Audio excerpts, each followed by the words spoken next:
Hello everyone welcome back to our YouTube channel competitive Odisha.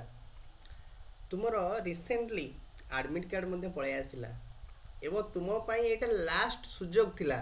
एबे भी समय पळैनी आहुरी मध्य 20 दिन बाकी अछि। तमे एबेठु मध्य 20 दिन भितर चेष्टा करिवो आराम से भलो मार्क रखि परिवो, क्वालिफाई मध्य करि परिवो। तेणु एबे आ सोइले हबनी, बस उठ एवं पढ़। मो कथा बुझी होछ त? तेणु तुम तुम एग्जाम को आहरी सहज करने ओडिया पूरा मोस्ट मोस्ट इम्पोर्टाट भेरी भेरी इम्पोर्टाट निज क्वेश्चन देखिले ही जापर ये क्वेश्चन लेवल केमती क्वेश्चन ये क्वेश्चन सब आसी बारंबार आसूची आगू आसो ये क्वेश्चन गुड़िक बुझे ना बुझौनी। तेणु डेरी नक समस्ते उठी जाओ आउ लेट नक पढ़ी चलवा बुझे। तेणु जल्दी जल्दी पिला चैनल को सब्सक्राइब कर दियो जो मैंने भी नुआ अच्छ और पाखे बेल आइकन दबे ऑल नोटिफिकेशन ने प्रेस कर दियो बुझे। सो डेरी नक आम कौन करवा क्वेश्चन आंसर डिस्कसन करना। भेरी भेरी इंपोर्टेंट क्वेश्चंस तुम नहीं जमीक आम देखुचे। एक नंबर क्वेश्चन कहला कि भाषा सर्वदा डैश स्थितिशील, परिवर्तनशील, प्रगतिशील ना चलनशील। सब बड़े मन रखि आमर जो भाषाटा जे देश जाई से फल खाई न थाए जो देश को जीवा से देश रे एडजस्ट करवा। तेणु जो देश को जीवा से देशर भाषा अपनाइबा।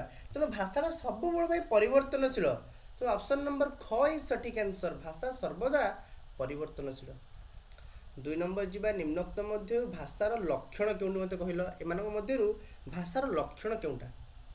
यह मनुष्यर मुख निसृत, यह अर्थ प्रकाश करे, यह पद्धतिबद्ध ध्वनि संकेत ना सबुगुड़िक ठीक। यार उत्तर हो कौन सबुगुड़िक ठीक।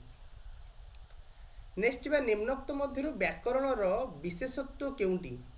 ध्वनि तत्व को विश्लेषण करे, शब्द तत्व को विश्लेषण करे, वाक्य तत्व को आलोचना करे ना सबुगुड़िक ठीक। उत्तर हो ऑप्शन नंबर घ सबुगुड़िक ठीक। नेक्स्ट क्वेश्चन जीवा भाषा रे व्याकरणर प्रयोग केउ क्षेत्र रे होई थाए? भाषा रे व्याकरणर प्रयोग केउ क्षेत्र रे होई थाए? कथोपकथन, लिखन, पठन ना सबुगुड़िक ठीक।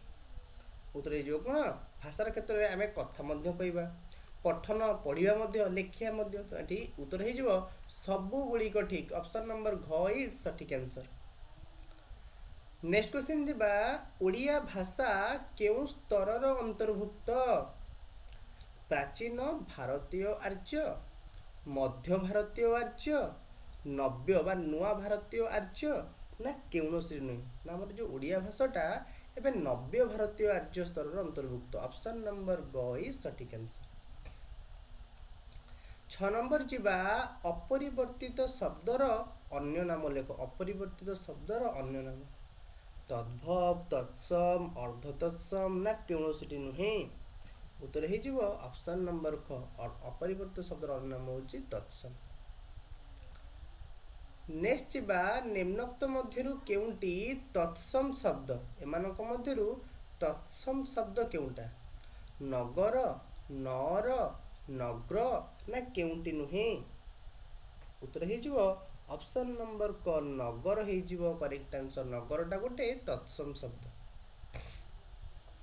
एटा देशज पिले क्वेश्चंस कहूची निम्नोक्त मध्यरु केउंटी देशज शब्द? ठिकणा, ठिकणा, ठिकणा, खजना, अठा ना सबुगुड़िक। यह करेक्ट आंसर ठिकणाटा होची कोन गोटे देश शब्द। ओडिया शब्द विभव को केते भाग विभक्त कराइछि? ओडिया शब्द विभव को केते भाग रे विभक्त कराइछि? उत्तर लिखिबो 4 भाग रे। सेगुड़ी को नामित कर ओडिया भाषा को। अपरिवर्तित शब्द, परिवर्तित शब्द, देशज वैदेशिक शब्द ना सबुगुड़िक। 10 नंबर उत्तर हो ऑप्शन नंबर घ सबुगुड़िक। ओके नेक्स्ट क्वेश्चन जीवा महाभारतीय आर्य भाषा अंतर्भुक्त गोटे भाषार नाम लेख। बंगला, हिंदी, संस्कृत ना पाली? यार करेक्ट आंसर जो पाली। नेक्स्ट निम्नोक्त मध्यरु केउंटी नव्य भारतीय आर्य भाषा? निम्नोक्त मध्यरु केउंटी नव्य भारतीय आर्य भाषा गुजराटी मराठी बंगला ना सबुगुड़िक उत्तर हो ऑप्शन नंबर घ सबुगुड़िक। नेक्स्ट क्वेश्चन जी संस्कृत को आर्य भाषार केउं पर्यायभुक्त करा जायछि संस्कृत को आर्य भाषार केउं पर्यायभुक्त करा जायछि नव्य भारतीय आर्य भाषा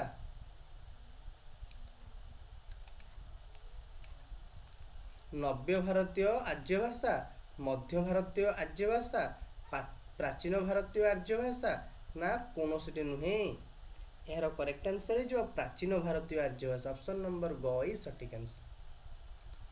नेक्स्ट क्वेश्चन जी निम्नोक्त मध्यरु केउंटी द्राविड़ भाषार अंतर्गत एमानक मध्यरु केउंटा द्राविड़ भाषार अंतर्गत तमिल तेलुगु मलयालम ना सब गुड़िक द्राविड़ भाषार अंतर्गत किए तो ये सब गुड़िक होची द्राविड़ भाषार अंतर्गत।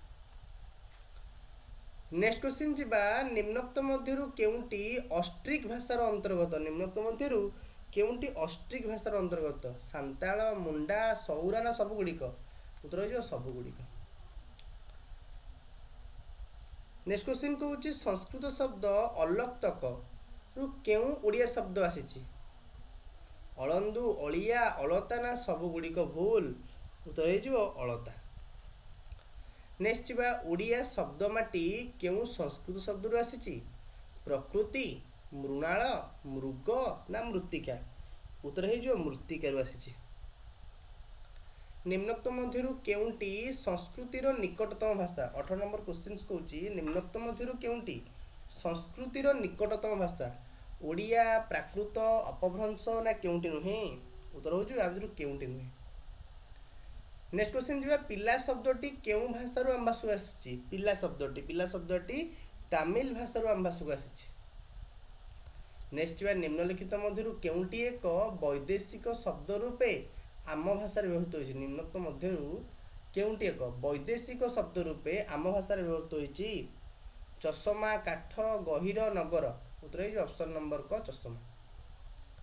नेक्स्ट ध्वनि और वर्ण मध्य पार्थक्य कौन ध्वनि और वर्ण मध्य पार्थक्य कौन पार्थक्य ना ध्वनि मुख निःसृत किंतु वर्ण तार हूँ लिखित रूप।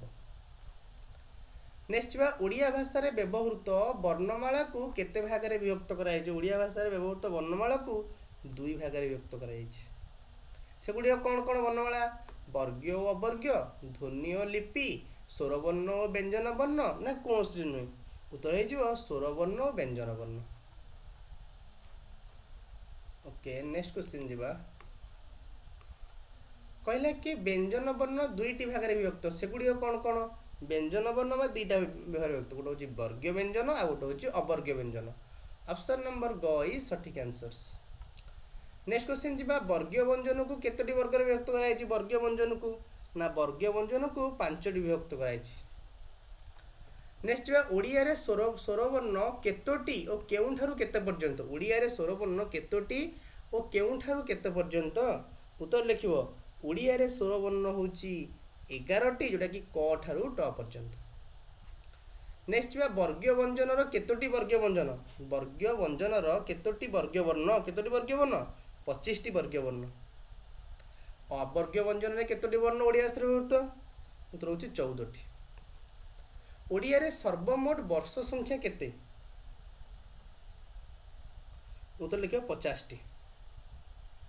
ओडिया रे केतोटी स्वरवर्ण और व्यंजन वर्ण अछि ना ओडिया रे 11टी स्वरवर्ण और 39टी व्यंजन वर्ण अछि। ओके ए 30टा वर्तमान में डिस्कशन कले नेक्स्ट क्लास रे आउ क्वेश्चन मध्ये डिस्कशन करिवा टोटल तुम्हारा 400 क्वेश्चन पढ़ आराम से तुम सेतु मार्क भलो मार्क रखि परिबो। Okay thank you so much next class रे आउ 30टा क्वेश्चन डिस्कशन करिवा।